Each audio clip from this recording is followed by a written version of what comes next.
नमस्कार दोस्तों। देश की सुर्खियां बन चुका है राम मंदिर का जो भूमि पूजन कार्यक्रम है। कोरोना, राजस्थान, इस सब से ध्यान हटकर लोगों का पहुंच गया है अयोध्या में।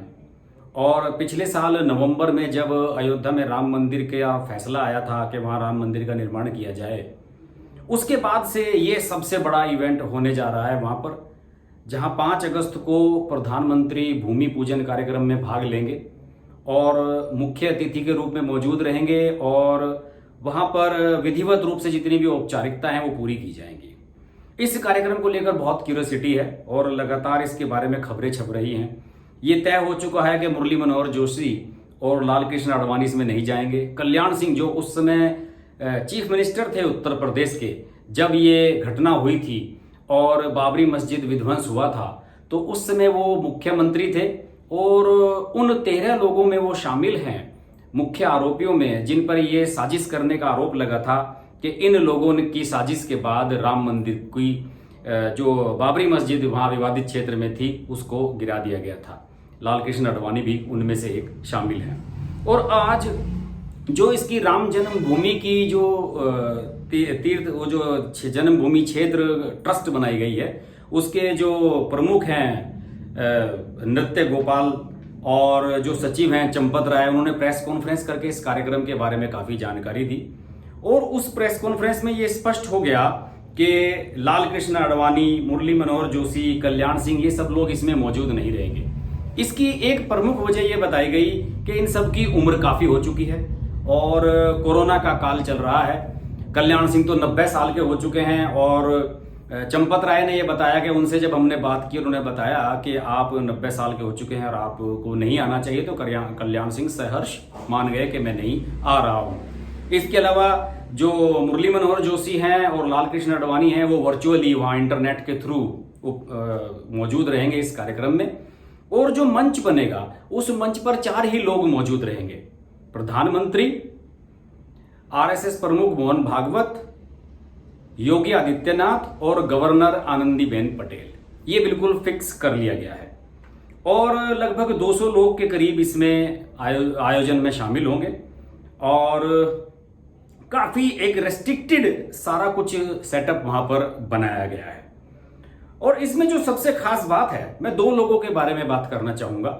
ये 2 नाम हैं, एक नाम है इकबाल अंसारी और एक है सलील सिंघल। इकबाल अंसारी इस कार्यक्रम में पहले इनवाइटी हैं, यानी कि इस कार्यक्रम के जितने भी निमंत्रण पत्र छपे हैं उसमें सबसे पहला निमंत्रण पत्र इकबाल अंसारी को दिया गया है। और इकबाल अंसारी दोस्तों वो शख्स हैं जो इस राम मंदिर निर्माण के खिलाफ जो मुस्लिम पक्ष था जो केस लड़ रहा है, उसमें से प्रमुख वादियों में से एक है। पहले उनके पिता हाशिम अंसारी ये वादी हुआ करते थे। पिता के निधन के बाद इकबाल अंसारी ने इस मुहिम को आगे बढ़ाया। इकबाल अंसारी को निमंत्रण पत्र भेजे जाने के पीछे मुझे एक बहुत ही एक सुनियोजित तरह की एक सोच समझ में आती है। और मेरा मानना है कि भले ही इसे तमाम बीजेपी या अन्य हिंदूवादी संगठन है कि हिंदुत्व की जीत और हिंदूवादी सोच की जीत इस रूप से देखते हो राम मंदिर निर्माण को, लेकिन इसे उत्तर प्रदेश की सरकार और केंद्र सरकार ने एक ऐसे आयोजन के रूप में इसे पेश किया है कि जो देश के लिए एक लैंडमार्क आयोजन होने जा रहा है और इस आयोजन से देश के सांप्रदायिक सौहार्द को भी एक नई तरह की मैसेज देने की कोशिश की गई है। पहला निमंत्रण पत्र इकबाल अंसारी को मिलना ये दिखाता है कि इकबाल अंसारी के आने से मुस्लिम जो पक्ष है उसको भी राम जन्मभूमि पर जो ये मंदिर निर्माण शुरू हो रहा है उस पक्ष को एक क्या कहना चाहिए रिकॉग्नाइज किया गया है और उसे वहां रिप्रेजेंट करने का अवसर दिया गया है। इकबाल अंसारी ने खुद अपने बयान में ये बात कही है और इकबाल अंसारी ने ये कहा है कि शायद श्री राम की इच्छा है कि मुझे इस कार्यक्रम में शामिल हूं। और इकबाल अंसारी ने यह भी कहा कि हिंदू मुस्लिम सौहार्द के लिए बहुत जरूरी है और मैं वहां जाऊंगा तो प्रधानमंत्री से भी मिलने का मुझे अवसर मिलेगा, उनसे मैं मिलूंगा। और इसके अलावा इकबाल अंसारी ने एक बहुत पॉजिटिव बात ये कही है दोस्तों कि इससे जो है अयोध्या में रोजगार के अवसर बढ़ेंगे, आसपास के क्षेत्रों में टूरिज्म डेवलप होगा, लोगों को रोजगार मिलेंगे शहर की तरक्की होगी, पूरे क्षेत्र की तरक्की होगी। तो इससे उन्हें कोई ऐतराज नहीं है और उन्होंने कहा कि अब ये कोर्ट का फैसला है और उसके बाद होना ही है। इस कार्यक्रम में एक और बहुत महत्वपूर्ण मुस्लिम शख्स को बुलाया गया है और वो मुस्लिम शख्स हैं मोहम्मद शरीफ और ये फैजाबाद के रहने वाले हैं और पद्मश्री इनको मिली हुई है। इनको पद्मश्री क्यों मिली हुई है, ये एक बहुत बड़ी बात है।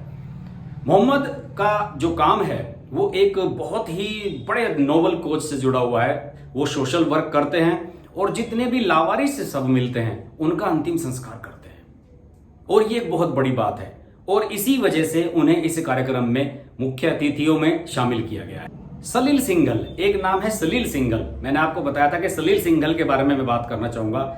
ये जो कार्यक्रम है 5 अगस्त का, इसके लिए जो अनुष्ठान की एक प्रक्रिया है वो 3 दिन पहले से चल रही है और उस अनुष्ठान की प्रक्रिया में आपको पता ही होगा कि हिंदू रीति रिवाजों में प्रत्येक अनुष्ठान में एक यजमान जरूर होता है जो मुख्य होस्ट होता है और सलील सिंघल नाम का ये शख्स ये काम कर रहा है। सलील सिंघल को ज्यादा लोग नहीं जानते हैं। विश्व हिंदू परिषद के जो कार्यकारी अध्यक्ष रहे 1984 से लेकर और 2011 तक अशोक सिंघल, ये उनके बड़े भाई के पुत्र हैं और अशोक सिंघल का राम मंदिर निर्माण के लिए जो आंदोलन चला देश भर में, उसमें बहुत बड़ा योगदान है और विश्व हिंदू परिषद शायद वो संगठन था जिसने इस राम मंदिर के लिए जो आंदोलन चला था, जिसमें लाल कृष्ण आडवाणी रथ यात्रा लेकर निकले थे, सबसे बड़ी भूमिका निभाई थी और यही वजह है कि सलील सिंघल को इस कार्यक्रम का मुख्य यजमान बनाया गया है। आपको पता ही होगा कि आडवाणी जी ने सोमनाथ से अयोध्या तक रथ यात्रा निकाली थी और रथ यात्रा निकाली थी। उनकी रथ यात्रा रुकी थी बिहार में जाकर। बिहार में लालू प्रसाद यादव ने, जब उस समय चीफ मिनिस्टर थे, उन्होंने समस्तीपुर में आडवाणी जी को गिरफ्तार कर लिया था और आपको याद होगा कि 6 दिसंबर 1992 को जब बाबरी मस्जिद गिराई गई थी तो उससे पहले लाल कृष्ण आडवाणी का एक बयान, जिसे पुलिस ने जो इस मामले की चार्जशीट है उसमें भी कोट किया है, उसमें यह कहा था कि आज कार सेवा का आखिरी दिन है और यह माना जाता है कि आडवाणी के इसी बयान की वजह से कार सेवक उत्तेजित हो गए थे और बाबरी मस्जिद का जो विवादित ढांचा है उसको गिरा दिया गया था। बहरहाल सबसे खास बात इस कार्यक्रम की, जिसके बारे में मैंने आपको बताया, इकबाल अंसारी और मोहम्मद शरीफ फैजाबाद के पद्मश्री, जो कि अंतिम संस्कार करते हैं लावारिस शवों का, और इन 2 लोगों को बुलाकर मोदी सरकार और योगी सरकार ने ये संदेश दे दिया है कि ये एक धार्मिक आयोजन होने के साथ साथ एक सामाजिक आयोजन भी है और इसका समाज पर बहुत अच्छा प्रभाव पड़ेगा और हिंदू मुस्लिम सौहार्द, जो कि राम मंदिर विवाद के बाद देश में काफी बिगड़ा, वो अब सुधार की तरफ बढ़ेगा। देखते हैं इस आयोजन की और क्या क्या खास बात होती हैं। हम आपसे बात करते रहेंगे। देखते रहिए अर्श की बात लाइव। नमस्कार। अगर आपको हमारी वीडियो पसंद आई तो वीडियो को लाइक करें, चैनल को सब्सक्राइब करें और नोटिफिकेशंस के लिए बेल आइकन को प्रेस करें।